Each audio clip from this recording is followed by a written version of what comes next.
Et aux autorités. C'est vrai, la Côte d'Ivoire a connu des moments très difficiles. Donc les banques également ont connu des moments très très difficiles.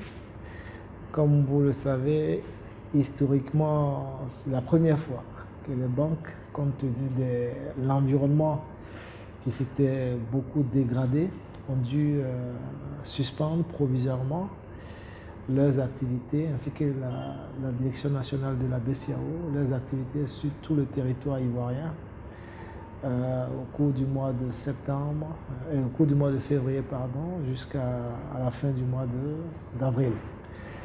Et nous avons repris les activités, d'accord. Et à la reprise des activités, naturellement, nous avons fait l'état des lieux. Voilà, par rapport pour faire comptabiliser un peu tous les dégâts que nous avons eu à subir ou les pillages dont nous avons fait l'objet durant cette période. Et également, nous avons eu également à constater l'impact de la crise en fait sur le portefeuille des créances et puis également tout ce qui concernait les gaps au niveau des revenus attendus. Voilà, donc sur cette base-là, les banques ont continué, ont pu, je veux dire, en un même temps record, offrir des services bancaires à l'ensemble de leurs clients et ont également pu ouvrir, dans des délais très très réduits, l'ensemble de leurs agences bancaires sur tout le territoire ivoirien. Donc aujourd'hui, les activités sont, je dirais, quasiment normales. Et pour les projections qui sont faites sur 2011, on nous a annoncé il y a 4 mois, 5 mois, un taux de décroissance d'environ 7,5%. Aujourd'hui, on parle de 7,8%. C'est déjà un signe positif, même s'il est négatif, mais la tendance s'améliore. Selon les prévisions de bailleurs de fonds, sur 2012, on nous annonce un taux de croissance de plus de 8%. Voilà, d'autres parlent même de 10%. Donc tout ceci est de nature à amener les banques à avoir foi à l'avenir, à se dire qu'il aura du business à faire, il aura pas mal d'activités à financer. Donc il faut se tenir prêt. Voilà.